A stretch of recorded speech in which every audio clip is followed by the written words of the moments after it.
परमेश्वर के कलाम को हम देखेंगे और परमेश्वर की आत्मा बहुत कुछ सिखाएगी और हमें और आपको बरकतों से भरेगी। आइए छोटी सी दुआ करेंगे, इसके बाद कलाम हो जाएगा। जिंदा और सामर्थी परमेश्वर, हम आपका धन्यवाद देते हैं आज के दिन के लिए प्रभु यीशु मसीह। और प्रभु यीशु मसीह के नाम में हम प्रार्थना करते हैं परमेश्वर पिता, जो तुमने एक अच्छा समय दिया है। यीशु मसीह के नाम में दुआ करती हूँ कि प्रभु चाहते हैं कि हमारे जुबान पे, हमारे सारे सेंसेस पे प्रभु यीशु मसीह तेरा नियंत्रण हो। और कहते पवित्र आत्मा तू गाइड कर यीशु मसीह के नाम में। कहते हैं प्रभु हम सबों की अगुवाई कर परमेश्वर पिता, और ये तेरा अनमोल मोती परमेश्वर जो लोगों को जीवन देता है, आज आत्मा प्राण को भेद करके प्रभु उन्हें और भी बढ़ाने वाला हो सके आत्मिकता में, और उन्हें और भी तेरे करीब लेके जाने वाला हो सके। यीशु मसीह के नाम में मांगते हैं, आमीन। Praise Lord. बाइबल में हम देखेंगे, और जब आप उत्पत्ति की पुस्तक निकालेंगे, उत्पत्ति की पुस्तक 4 अध्याय और 11 पद से पहले मैं आपको एक स्टोरी बताऊंगी, लेकिन आपके पास बाइबल है तो आप जरूर से मेरे साथ वो वचन निकाल सकते हैं।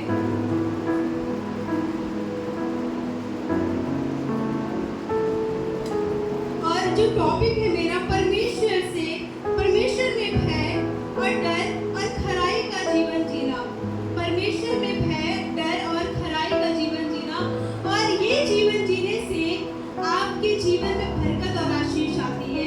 एक व्यक्ति जो प्रभु यीशु मसीह में है, वो अपने जीवन को, यदि वो प्रभु यीशु मसीह का कलाम जो परमेश्वर के दिए हुए हैं, जो यीशु मसीह में प्रचार करते थे, जो परमेश्वर का, जो यीशु मसीह का पिता था, उसके वचनों में बंद करके अपने जीवन को अनुशासित बना करके, वो पता है वो बहुतों के लिए उद्धार का कारण बन गया, वो बहुतों के लिए बरकत का कारण बन गया। आज ये परमेश्वर का वचन है, ये परमेश्वर का वचन उसके जीवन में बहुत फल लाता है, जो अपने जीवन में परमेश्वर के कलाम से बंध जाता है, जो परमेश्वर के वचनों को, रूल्स, उसके रेगुलेशन, जो उसके नियम है, उसको फॉलो करता है। और उसी में से एक है, वो है डर, भय और खराई से जीवन जीना। और बहुत से ऐसे कलाम बाइबल में, ऐसे बहुत से व्यक्ति हैं, ऐसे बहुत से लोग हैं जो अपने जीवन में परमेश्वर का भय लेकर चले, परमेश्वर का डर लेकर चले, वो अपने जीवन को खराई से जब उन्होंने जिया है, तब उनकी जिंदगियां बदल गई। कुछ दिनों के पश्चात कैन यहोवा के पास भूमि के ऊपर में से कुछ भेंट ले आया, और हाबिल भी अपनी भेड़ बकरियों की कई एक खिलौने बच्चे भेंट चढ़ाने ले आया, और उनकी जब भी भेंट चढ़ाई, तब यहोवा ने हाबिल और उसकी भेंट को तो ग्रहण किया, परंतु कैन और उसकी भेंट को उसने ग्रहण ना किया। तब कैन अति क्रोधित हुआ और उसके मुंह पर उदासी छा गया। एक रीजन था यहाँ पे दोनों भाइयों में कि दोनों ही परमेश्वर को जानने वाले थे, लेकिन एक दिन की बात है, ऐसे ही वो दोनों भेंट चढ़ाने गए हैं परमेश्वर के सम्मुख, और हाबिल ने अपनी भेड़ बकरियों में से जो अच्छा वाला मेमना था, अच्छा वाला भेंट था, वो प्रभु को दिया। और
उसके जीवन में श्राप आया है।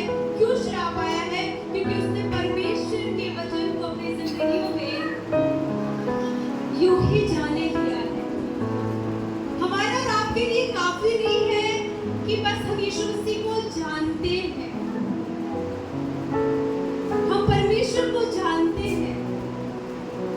जानना काफी नहीं है। जैसे एक बच्चा अपने बाप से पहचाना जाता है, लेकिन पहचानना काफी नहीं है। उस बच्चे को भी अपने बाप को समझना होगा, उसको जानना होगा, उसकी गहराइयों में जाना होगा। और बहुत से आज के रिलेशनशिप में यही प्रॉब्लम है कि एक दूसरे को ना समझना, उनके जीवन में, उनकी गहराइयों में एक वो कमी लाता है कि वो कहीं ना कहीं रिश्ता खत्म हो जाता है। हमारे लिए कलीसिया में आना और वचन पढ़ लेना भी मैं कहती हूँ काफी नहीं है, जब तक आप उसके वचनों में अपने जीवन को बांधते नहीं है, जब तक आप अपने जीवन को अनुशासित होकर बिताते नहीं है। उसके दो परिणाम हैं कि जब आप उसके वचनों में बंध जाते हैं, अपने जीवन को अनुशासित करके बिताते हैं, आपके जीवन में बरकत आता है। और आपके जीवन में नहीं, आपके इर्द गिर्द, आपके परिवार, आपकी चीजों में, सब जगहों पे परमेश्वर का आशीष होता है। Praise Lord, hallelujah.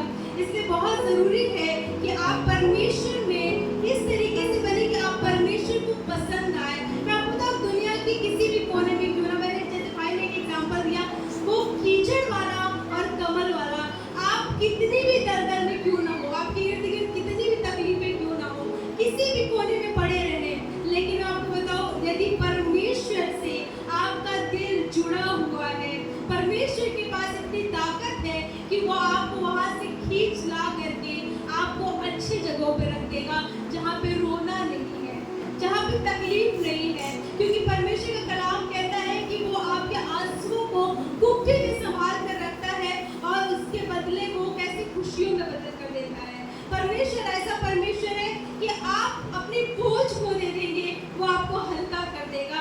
आप अपने दुख को देंगे, उसे वो सुख में बदल देगा। वो परमेश्वर इतना महान है कि वो चाहता है कि आप उससे प्रेम करें। वो चाहता है कि वो आप अपनी जिंदगियों को परमेश्वर के कलाम से बंद कर बिताएं। और ये आपके लिए बेनिफिट है, ये आपके लिए लाभकारी है, क्योंकि ऐसे ही करने से परमेश्वर आपके खेतों में, आपकी नौकरी में, आपकी कटौती में, आपके हर एक चीजों पे परमेश्वर बरकत देता है। Praise the Lord, hallelujah. भले ही आपकी जो इनकम ऑफ सोर्स है वो कम ही क्यों ना हो, आपकी भले ही वो बिजनेस डेवलप क्यों ना हो, चाहे जो कुछ भी क्यों ना हो, लेकिन परमेश्वर ऐसा परमेश्वर है कि उसे बदल देने वाला परमेश्वर। बाइबल बताती है जैसे बारिश होती है और वो बारिश जब जमीन पे पड़ती है तो वो यूं ही आकाश में लौट नहीं जाती है बिना लाभ के, वैसे ही जो प्रभु के लोग हैं, जो उससे दुआ करते, जो उससे प्रार्थना करते, जो उनका विश्वास परमेश्वर पे है, ये याद रखिएगा, आपका रोना, आपका तकलीफ में पड़ना, आपका दिलों की घटती में भी परमेश्वर के लिए देना, आपकी जिंदगी में परमेश्वर खाली नहीं जाने देगा। वो परमेश्वर आपको बरकतों से भरेगा। लेकिन हमारी जिंदगियों में परमेश्वर का भय होना बहुत जरूरी है। जैसे कि आदम और हवा तब तक तो अच्छे थे जब तक उनको लगा कि सब कुछ हमारा ही तो है, लेकिन जब उनके जीवन में ये आ गया कि अब हमारा ही है, हम जो चाहे वो करेंगे, आदम जब शैतान ने उसको बहकाया तो उनको एक पहले जो परमेश्वर ने उनको जब अलर्ट किया तब तक तो उनको सीरियस लगा, लेकिन शायद वो सुनते सुनते लगता होगा कि वो हल्के लेने लग गए और शैतान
कैसरिया में कुरनेलियुस नाम का एक मनुष्य था जो इतालियानी नामक पलटन का सूबेदार था। वो भक्त था और अपने सारे घराने समेत परमेश्वर से डरता था और यहूदी लोगों को बहुत दान देता और बराबर परमेश्वर से प्रार्थना करता था।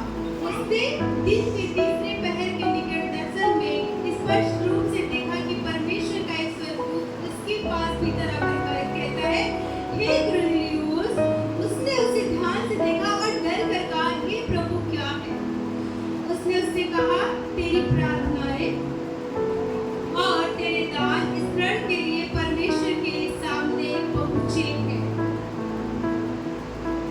ये इससे पहले सारे काम को करता, इसके अंदर डर था। ये परमेश्वर से डरता था। इसके अंदर जब डर था तो वो खराई से चलता था। और ये फैक्ट चीजें हैं कि अगर आपको किसी चीज का, अगर आपके पेरेंट्स का डर है, आप अपने घर में टाइम से पहले आ जाएंगे। अगर टीचर का डर है तो अपना आप होमवर्क पहले कर लेंगे। अगर आपके हृदय में, अगर आपके जीवन में परमेश्वर का डर है तो आपको कहने की जरूरत नहीं है कि आपको क्या करना चाहिए, क्या नहीं करना चाहिए। आपको वर्शिप कराना चाहिए, नहीं कराना चाहिए। आपको झूठ बोलना चाहिए, नहीं बोलना चाहिए। अगर परमेश्वर का डर है, you know very well all the discipline who belong to God. आप परमेश्वर के हर एक नियम को जानते हैं जो परमेश्वर से रिलेट करता है। और यही है बनाने वाला, आपके जीवन को संवारने वाला। और ये याद रखिएगा कि जब कभी आप परमेश्वर के वचनों से छूट जाएंगे, शैतान आपको दबोच लेगा। और मैंने ये देखा है, जब आप प्रार्थना बंद कर देंगे, चर्च में आना बंद कर देंगे और प्रभु के लोगों से कनेक्ट होना बंद कर देंगे, आप दूर होते चले जाएंगे, आपको हवा भी नहीं लगेगा आप कहाँ से कहाँ पहुँच गए। आपका जीवन कैसा हो गया। जब कभी आपका मन भी ना करे तो भी प्रार्थना में बैठे। कभी-कभी हमने ऑनलाइन मीटिंग 2020 से चालू किया, इसलिए मैं ये चालू करती हूँ। उसमें एक लोग ही हो, 2 लोग ही हो, 10 लोग हो, मुझे कोई मतलब नहीं है। मुझे इस बात से मतलब है कि ये एक सुविधा है जिसके जरिए हम परमेश्वर से जुड़ पाते हैं। वैसे तो इंसान के पास टाइम नहीं है, लेकिन आपके पास एक रीजन होना चाहिए परमेश्वर से कनेक्ट होने का। अगर ये फ्राइडे मीटिंग ना रखा जाए तो मुझे नहीं लगता कि कोई ये सोच कर आए कि चलो आज चल करके ग्रुप में प्रार्थना कर लेते हैं। नहीं, ये